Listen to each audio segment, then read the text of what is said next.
CBC has obtained secret recordings of Alberta government cabinet discussions with Chief Medical Officer Deena Hinshaw. And so CBC rounded up a left-wing crank to make the case that unelected Hinshaw should have the right to shut down the Alberta economy. And they did this without telling you who that left-wing crank really is.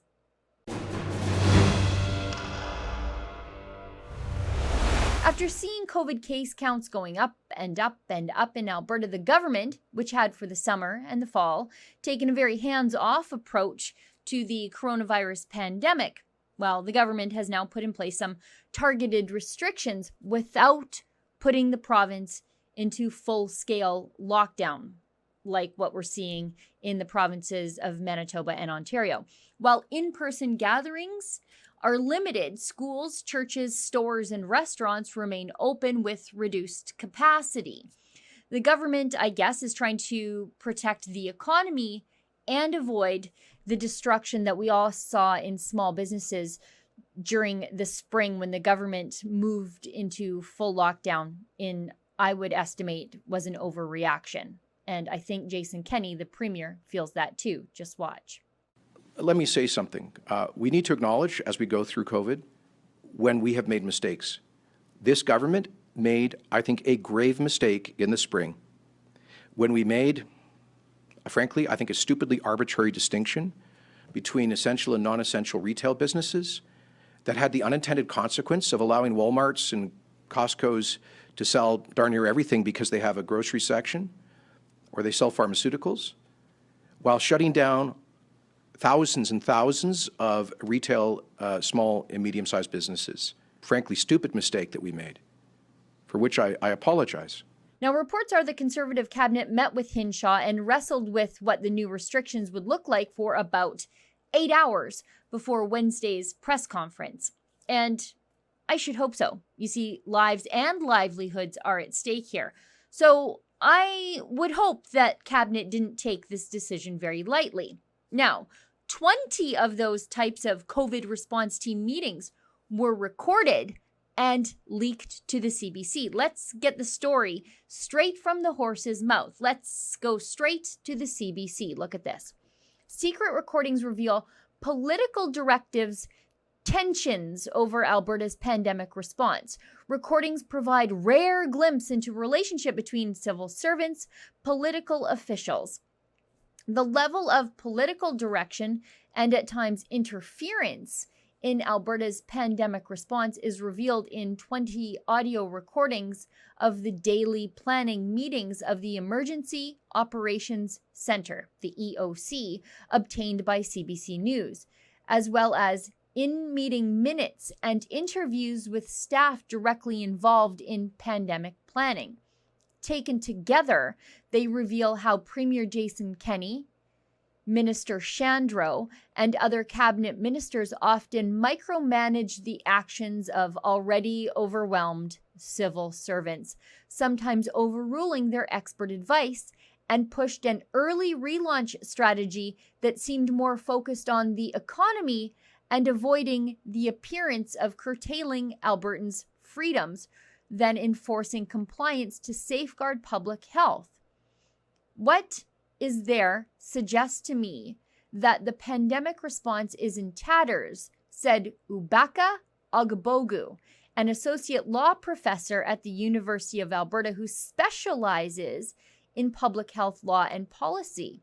The story tells me that the Chief Medical Officer of Health doesn't have control of the pandemic response and tells me that decisions are being made by persons who shouldn't be making decisions, said Ogbogu, who was given access by CBC News to transcripts of specific incidents from the recordings.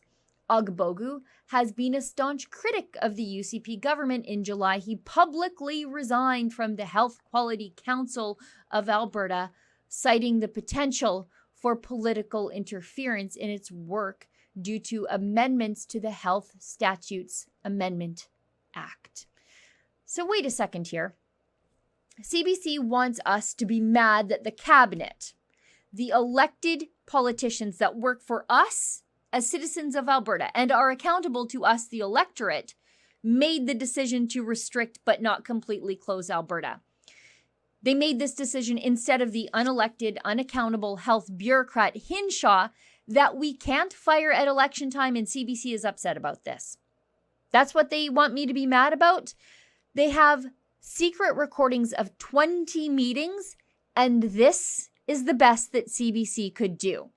What happened in Alberta, whether CBC likes it or not, is exactly how it's supposed to work.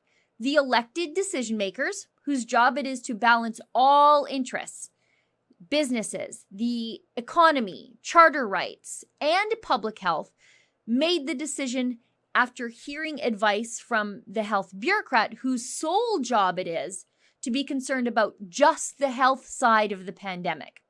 That's perfect. That's how it's supposed to be.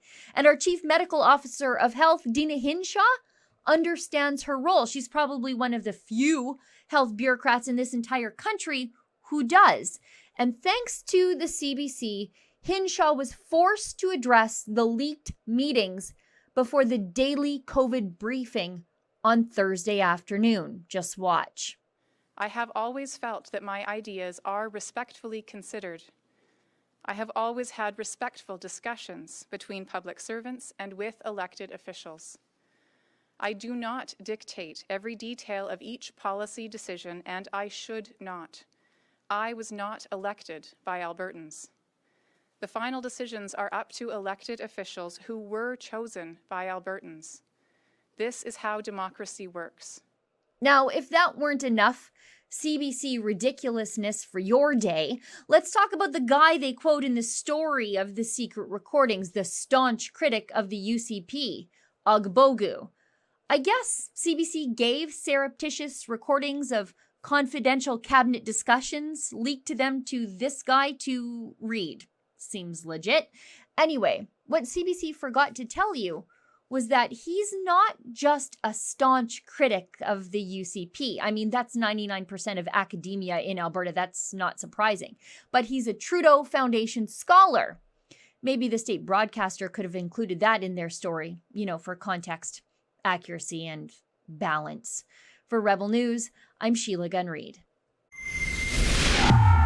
Now, unlike the CBC, we don't take any government money to tell you half a story. We rely on people like you at home, our donors and supporters, to help us tell the other side of this story. Now, if you'd like to do that, one of the best ways to help us doesn't actually cost you a thing. Just like and share this video. Make sure you're subscribed to our YouTube channel and ring the little bell so you never miss a story. And if you'd like to go one step further and give us a little more help, might I suggest you treat yourself to a Rebel News Plus subscription. That's what we call our long-form TV-style shows here on Rebel News. Just go to rebelnews.com/subscribe to join today.